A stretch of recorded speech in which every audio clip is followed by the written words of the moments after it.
तो अब हम यहाँ पर बैलेंस ऑफ पेमेंट में यानी कि भुगतान शेष में नया टॉपिक स्टार्ट करने वाले हैं। यहाँ पर दो तरीके की ट्रांजैक्शंस हम पढ़ेंगे, एक ऑटोनॉमस ट्रांजैक्शंस होंगी और एक अकोमोडेटिंग ट्रांजैक्शंस होंगी, यानी कि दो तरीके के लेन देन होंगे बेसिकली। ठीक है, ऑटोनॉमस ट्रांजैक्शन, ये सब पढ़ने से पहले दो तीन बातें हम क्लियर कर लेते हैं। यहाँ पर हमने भुगतान शेष में जो चार मदें पढ़ी थी, बैलेंस ऑफ पेमेंट में चार कॉम्पोनेंट्स पढ़े थे। विजिबल यानी कि वस्तुओं का आयात निर्यात इंपोर्ट एक्सपोर्ट, सेवाओं का आयात निर्यात इंपोर्ट एक्सपोर्ट, ये जो सारी चीज़ें की जा रही थी ये किस ऑब्जेक्टिव से की जा रही थी, किस उद्देश्य से की जा रही थी? प्रॉफिट के ऑब्जेक्टिव से या ऐसे टाइम पास? ऑब्वियस सी बात है, इकोनॉमिक ट्रांजेक्शन्स का बेसिक ऑब्जेक्टिव क्या होता है? प्रॉफिट। तो ये जो ट्रांजेक्शन थी किस बेसिस पे की जा रही थी? प्रॉफिट के बेसिस पे। ठीक है, अच्छा, विजिबल, इनविजिबल, यूनिलेटरल और इसके बाद जो कैपिटल थी यानी कि पूंजीगत जो लेन देन थी वो भी तो प्रॉफिट के ऑब्जेक्टिव से ही की जा रही थी या नहीं की जा रही थी? ठीक है, तो ऑटोनॉमस ट्रांजैक्शन की सिंपल है डेफिनेशन कि इस तरीके की ट्रांजैक्शंस में वो ट्रांजैक्शंस आएंगी जिनका बेसिक ऑब्जेक्टिव क्या होता है? मेन ऑब्जेक्टिव क्या होगा उनका? प्रॉफिट अर्निंग, यानी कि बेसिक ऑब्जेक्टिव उनका है लाभ कमाना। जो भी लेन देन प्रॉफिट ऑब्जेक्टिव के मोटिव से की गई वो सब की सब कौन सी होंगी? Autonomous transactions. ठीक है, अच्छा अब एक बात बताओ, इस तरीके के ट्रांजैक्शंस में क्या सिर्फ कैपिटल अकाउंट की ट्रांजैक्शन आती है या करंट अकाउंट की आती है या दोनों की? मतलब जो ट्रांजैक्शन, जो लेन देन हम पैसा कमाने के ऑब्जेक्टिव से करते हैं उसमें चालू खाते की लेन देन आती है या पूंजी खाते की लेन देन आती है या दोनों की लेन देन आती है? कैपिटल की, करंट की या दोनों की? भाई विजिबल, इनविजिबल, गुड्स का इंपोर्ट एक्सपोर्ट, सर्विसेज यानी कि सेवाओं का इंपोर्ट एक्सपोर्ट, आयात निर्यात किस ऑब्जेक्टिव से किया गया? पैसा कमाने के ऑब्जेक्टिव से।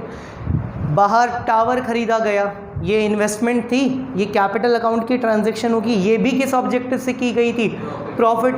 तो इसका मतलब ऑटोनॉमस ट्रांजैक्शंस के अंदर करंट और कैपिटल दोनों ही अकाउंट्स के ट्रांजैक्शन आएंगी, यानी कि ऑटोनॉमस के अंदर चालू और पूंजी खाते दोनों में ही जो ट्रांजैक्शंस होती है, दोनों की ही जो लेन देन होती है वो दोनों आएंगी। इसका मतलब ऑटोनॉमस ट्रांजैक्शन दोनों तरीके के ही अकाउंट्स को कंसीडर कर रहा है, करंट को भी और कैपिटल को भी, यानी कि चालू को भी और पूंजी खाते को भी। क्लियर है? अब मजे आएंगे। आई बात समझ में? देखो कितने तरीके के अकाउंट? दोनों तरीके के अकाउंट। कौन कौन से? Current and capital both. Clear है वाली बात? इसका मतलब ऑटोनॉमस ट्रांजैक्शंस कौन से ट्रांजैक्शन जो किस ऑब्जेक्टिव से की गई? प्रॉफिट, यानी कि लाभ कमाने के उद्देश्य से, और जिसमें दोनों ही तरीके के खाते इंक्लूड होंगे, करंट भी और कैपिटल भी। अच्छा, एक क्वेश्चन जो मैंने पहली क्लास में ही पूछा था दोबारा पूछ रहा हूँ कि पहले ट्रांजैक्शंस होंगी या पहले खाते बनेंगे? पहले ट्रांजैक्शंस, पहले लेन देन होगी, भाई खाते तो बाद में तैयार होते हैं। बीओपी, भुगतान शेष क्या है? ट्रांजैक्शन या खाता? खाता। बीओपी क्या है? अकाउंटिंग स्टेटमेंट ही तो था, ट्रांजैक्शन थोड़ी थी। अच्छा, बीओपी में, बीओपी के कितने अकाउंट थे? दो। कौन कौन से? करंट और कैपिटल, यानी कि चालू और पूंजी। अब दोनों ही तरीके के अकाउंट की ट्रांजैक्शंस किस में इंक्लूड होगी? तो इसका मतलब बीओपी कौन से ट्रांजैक्शंस के बेसिस पे बनता है? ऑटोनॉमस। भाई करते हो इस बात से एग्री? बैलेंस ऑफ पेमेंट क्या है? अकाउंट। बैलेंस ऑफ पेमेंट क्या है? अच्छा, कौन सी ट्रांजैक्शंस इंक्लूड करता है बैलेंस ऑफ पेमेंट? कौन सी ट्रांजैक्शन जो प्रॉफिट के ऑब्जेक्टिव से की गई? ये प्रॉफिट के ऑब्जेक्टिव से हो रही है, नहीं हो रही? हो रही है। बीओपी में कितने तरीके के खाते होते हैं? दो। कौन कौन से? करंट और, इसमें भी दोनों तरीके की अकाउंट की ट्रांजैक्शंस इंक्लूड है या नहीं है? चालू की और पूंजी की, करंट की और कैपिटल की। तो इसका मतलब इसके अलावा और कोई ट्रांजैक्शन बची क्या? यहाँ पर सारी ट्रांजैक्शन इसने इंक्लूड कर ली। तो बैलेंस ऑफ पेमेंट जो बनेगा वो किसके बेसिस पे बनेगा? ऑटोनॉमस ट्रांजैक्शंस के बेसिस पे। किसके बेसिस पे बनेगा? Autonomous transactions. ठीक है, चलो मानकर चलो इसके बेसिस पे क्या बना? Balance of payment. ठीक, अच्छा अब सुनो, बैलेंस ऑफ पेमेंट जब खाता बनेगा तो उसका रिजल्ट क्या होगा भाई? बैलेंस ऑफ पेमेंट कितने तरीके के होते हैं? भुगतान शेष कितने तरीके के होते हैं? 3 तरीके के हो रहे थे, सरप्लस यानी कि बचत का, बैलेंस यानी कि साम्य का, और डेफिसिट यानी कि घाटे का। यही था। मैं इसको 2 कैटेगरी में डाल रहा हूँ। कितनी कैटेगरी में डाल रहा हूँ? 2, एक इक्विलिब्रियम और एक डिसइक्विलिब्रियम। एक कौन सी कैटेगरी? इक्विलिब्रियम की कैटेगरी, और एक डिसइक्विलिब्रियम की कैटेगरी। ठीक है, अब सुनो, यानी कि साम्य की स्थिति और जब साम्य की स्थिति ना हो वो वाला केस। साम्य यानी कि इक्विलिब्रियम कब होगा? जब बैलेंस होगा, यानी कि जब क्रेडिट और डेबिट साइड दोनों क्या होंगे? बराबर होंगे। वो सिचुएशन किसकी होगी? इक्विलिब्रियम की, यानी कि साम्य की। क्लियर है वाली बात? लेकिन अगर मैं बात करूं डिसइक्विलिब्रियम की, किसकी? तो यहाँ केस कितने बनते हैं? 2। कितने केस बनेंगे? 2। पहला केस बनेगा सरप्लस का। किसका केस बनेगा? सरप्लस का, जब क्रेडिट साइड डेबिट साइड से, यानी कि ये केस किसका है? बचत का।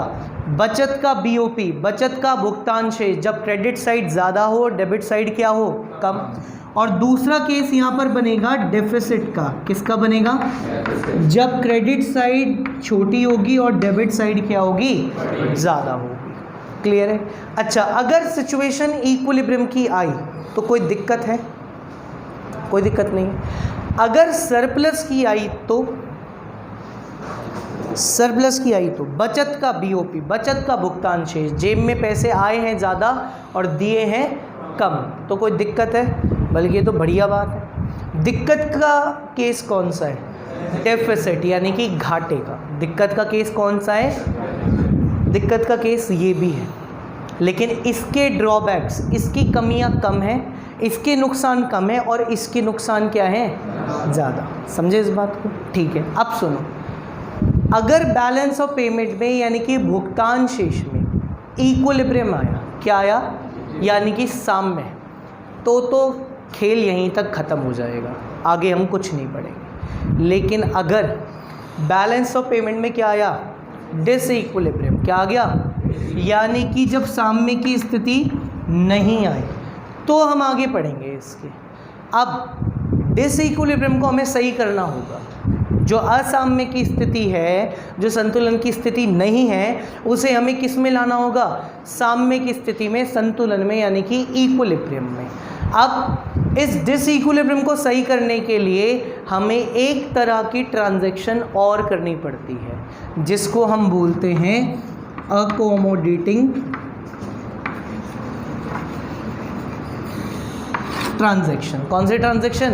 Accommodating transaction. अच्छा, आगे बढ़ाने से पहले एक चीज़, बही खाते तैयार हो गए 31 मार्च को, पता लगा हम घाटे में।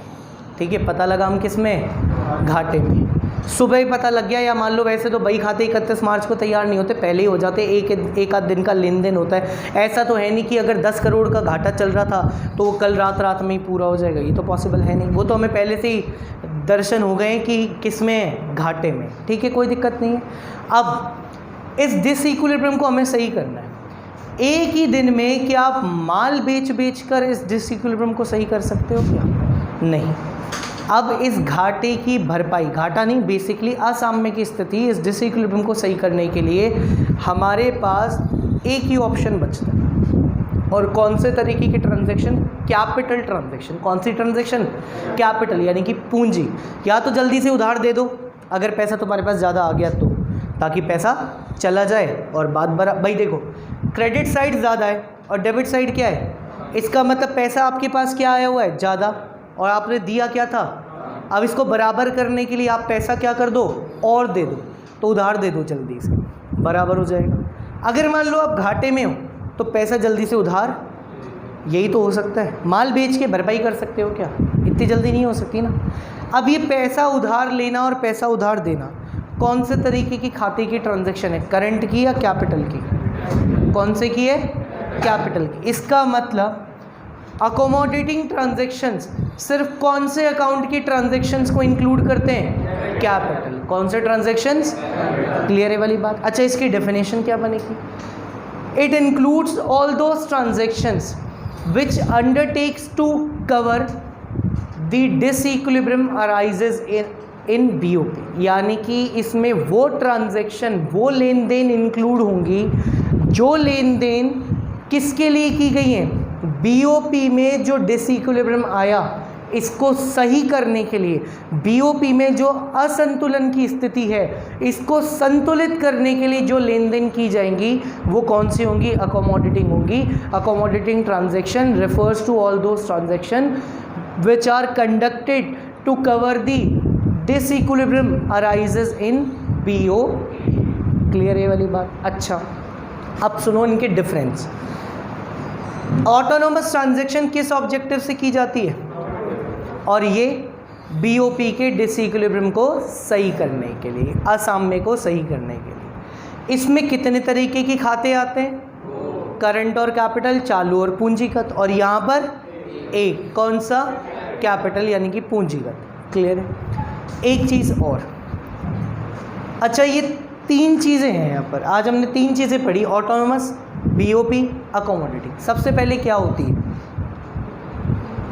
सबसे पहले बीओपी है, सबसे पहले ऑटोनोमस है, या सबसे पहले अकोमोडेटिंग है? बीओपी है। फिर वही बात, खाता पहले होगा, लेन देन बाद में होगी। पागल वागल हो गए हो क्या? खाता पहले बनेगा और लेन देन बाद में होगी। फिर पहले क्या होती है? ट्रांजैक्शन होती है। तो ट्रांजैक्शन कौन सी? तो सबसे पहले क्या होगी? उसके बेसिस पे क्या बनेगा?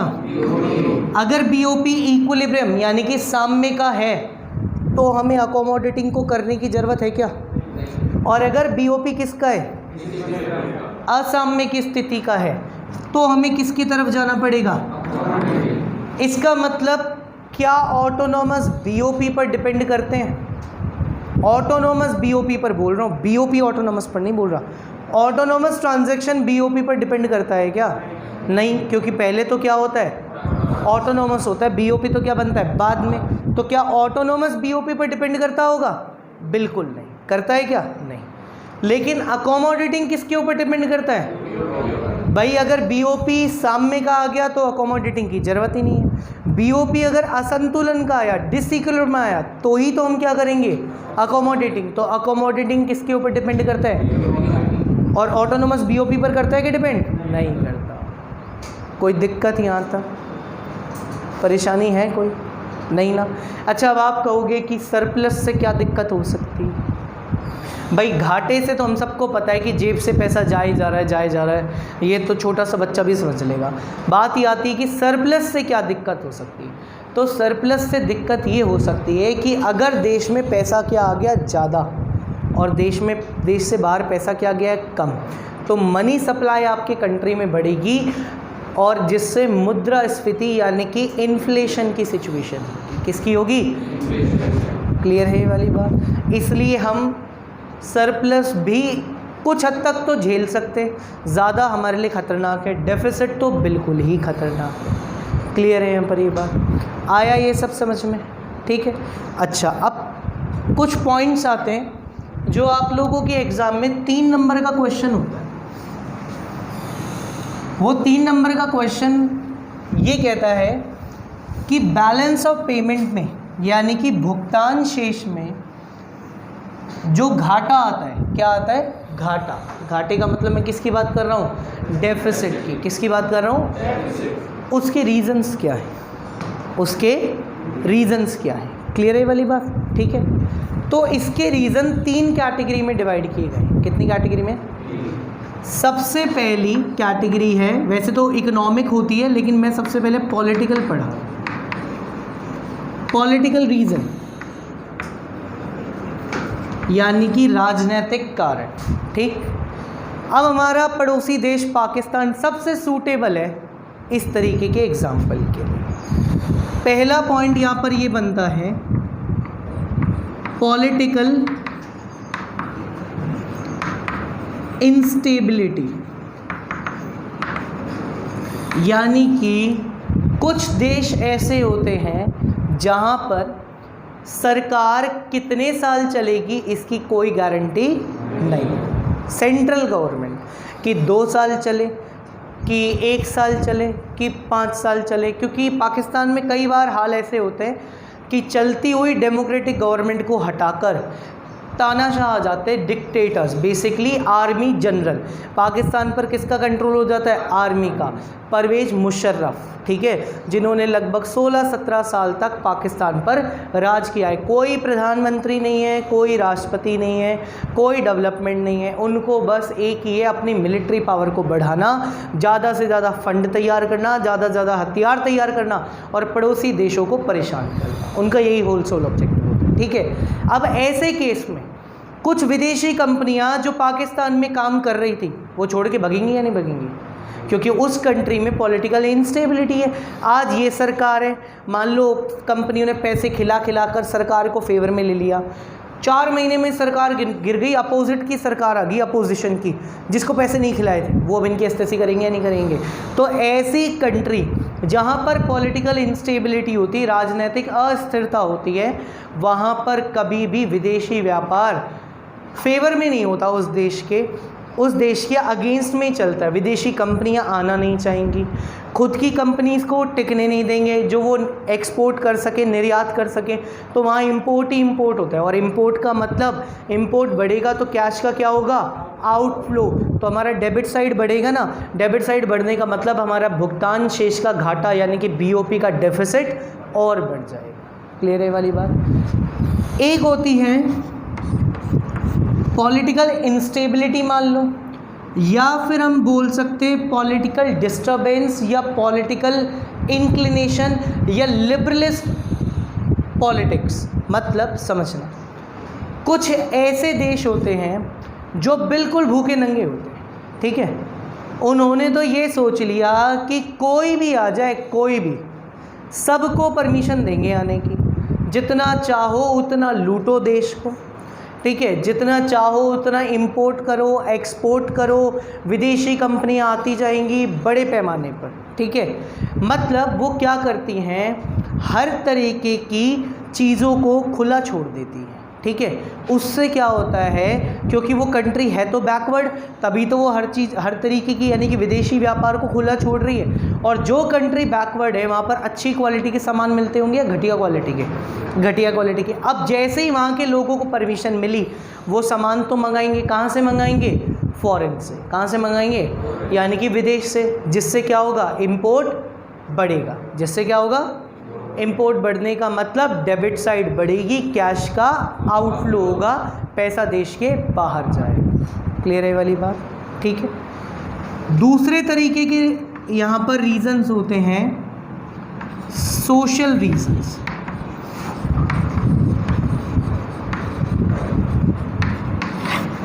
ठीक है, इसमें एक तो ये है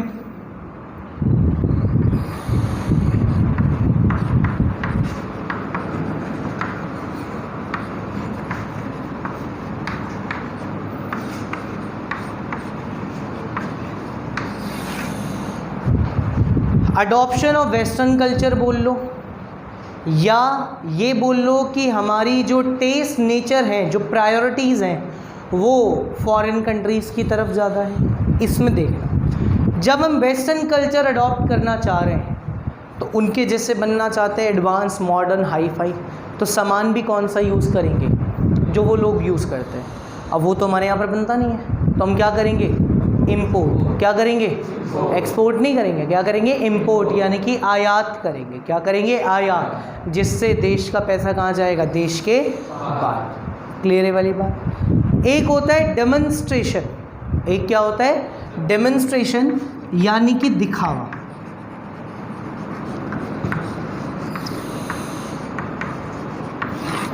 अब दिखावा कैसे? मेरी कोई दूर की मौसी होगी जिसकी मैं नाम भी नहीं जानता, जिसका ना उसकी शक्ल देखी ना उसकी औलादे देखी कभी। गलती से सबसे सस्ती फॉरेन से रिश्तेदार चॉकलेट्स ही उठा के लाते हैं, क्योंकि बालक हो जाएंगी खुश, और सस्ती पैसे भी कम लगे और बच्चे भी खुश हो गए, और बच्चे मोहल्ले में चौड़े होकर घूम रहे होते हैं कि हमारे रिश्तेदार अमेरिका की चॉकलेट है, दुबई की चॉकलेट है, यहाँ की चॉकलेट है, वहाँ की चॉकलेट है। होता ही नहीं होता, ये दिखावा है। ये क्या है?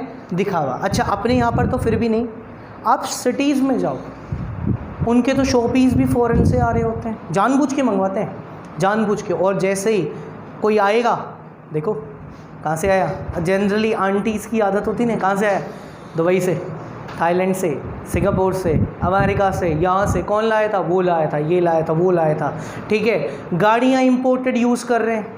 ठीक है, घर के फर्नीचर के सामान इंपोर्टेड यूज़ कर रहे हैं। जनरली शोपीस, जो सीनरी शोपीस वगैरह होती है, जो दिखावे की चीज़ें होती है, वो सब बाहर की। ये क्यों का यूज़ कर रहे हैं? बाहर की। खाते तो यहीं का ही है, कमाते भी यहीं का है, उड़ाते भी यहीं का है। ठीक है, चीज़ बाहर की चाहिए, सिर्फ किसके लिए? दिखावे के लिए। सिर्फ किसके लिए? मतलब कुछ झंडू लोग ऐसे हैं जिनका टाइम पास नहीं होता कतई। ठीक है, तो वो लोग क्या करते हैं?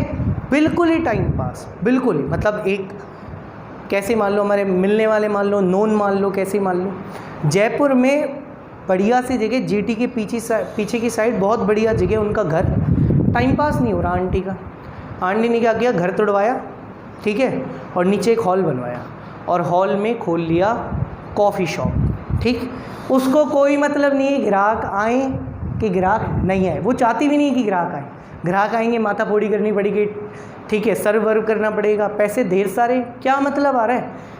2 छोरे लगा रखे हैं जो साफ़ सफाई करते हैं, उनके घर का खाना वही तैयार करते हैं, और हर दूसरे दिन आंटी की चलती किटी पार्टी वहाँ पे। ठीक है, और मस्त किटी पार्टी में कोई मतलब नहीं है, क्लोज्ड है वो पूरी तरीके से, अंदर से लुकिंग वुकिंग एकदम बढ़िया। अब ये क्या है? दिखावा ही तो है। ये क्या है? दिखावा। चलो, ये तो अपने शौक़ के लिए कर रहे हैं, हालांकि हम शौक़ के लिए ही करते हैं, अपने स्टेटस के लिए करते हैं, लेकिन इस दिखावे के चक्कर में, क्योंकि अगर यहीं का सामान खरीदेंगे तो फिर दिखावा कैसा? यहीं का तो कोई भी खरीद लेगा। इम्पोर्टेड सुनते ही सामने वाले की आंखें चमक जाएंगी, हाँ यार इम्पोर्टेड है, आदमी बहुत पैसे वाला है, ये है वो है। तो हम दिखावे के लिए, अपने स्टेटस को बढ़ाने के लिए बहुत सारे लोग इम्पोर्टेड आइटम यानी कि आयात करते हैं बहुत सी चीज़ों का, जो अपने दिखावे के चक्कर में देश का पैसा कहाँ भेज देते हैं? देश के बाहर। यानी कि हमारा कैश का क्या होता है? आउटफ्लो, यानी कि डेबिट साइड बढ़ जाती है। क्लियर है ये वाली बात? ठीक, चलो यहाँ पर ये तो कंप्लीट हुआ। अब इसके बाद आते हैं इसके इकोनॉमिक रीजंस। वो कौन से होंगे? 3-4 हैं बस पॉइंट्स, बहुत सिंपल हैं, आ जाएंगे आपको समझ में। देखो, economic reasons,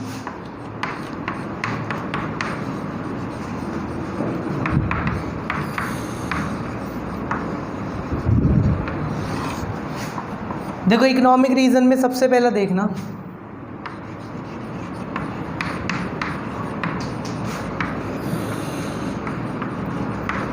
adoption of new technique.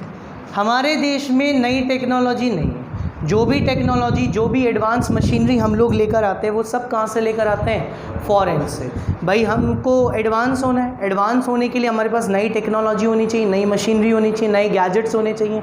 ये सब चीज़ें कहाँ मिलती है? फॉरेन में। कहाँ मिलती है? फॉरेन में। तो हम इन चीज़ों का क्या करते हैं?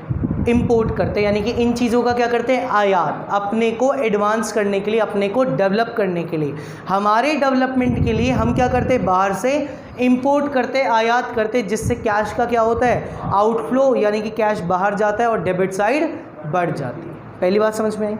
दूसरी बात,